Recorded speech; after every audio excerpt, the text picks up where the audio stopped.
একবার ভাবুন তো, আমাদের দৈনন্দিন জীবনে আমরা কত টাকা অপচয় করি তার কোনো হিসেব নেই। কিন্তু আমাদের চোখের সামনে কত বুড়ো মানুষ না খেয়ে মারা যায়, কিংবা কেউ পেটে তাই ভিক্ষা করে যাদের পরিশ্রম করার কোনো শক্তি নেই। বা আমরা রাস্তায় বা ট্রেনে যাতায়াত করার সময় আমরা অনেক মানুষকে দেখতে পাই অসহায় অবস্থায় পড়ে থাকে। সেসব মানুষদের দেখে সত্যি আমাদের ভেতরটা পুড়ে যায়।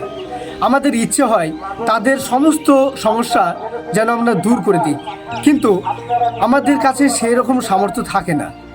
সেজন্য আর সামর্থ্যের জন্যই আমরা তাদের প্রবলেমগুলো সলভ করতে পারি না।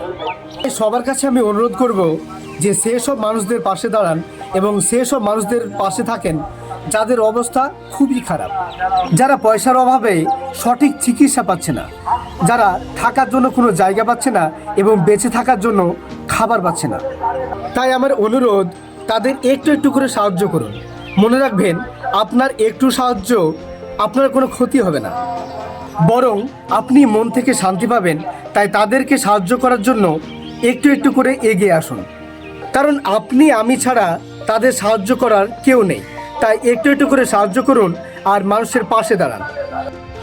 আর হ্যাঁ, ভিডিও শেষ করার আগে আমি একটাই অনুরোধ করব, যদি আমার পেজের কোনো ভিডিও ভালো লেগে থাকে বা আমাকে আপনারা পছন্দ করেন, তাহলে অবশ্যই ফলো করবেন এবং আমাকে সাপোর্ট করবেন। ধন্যবাদ।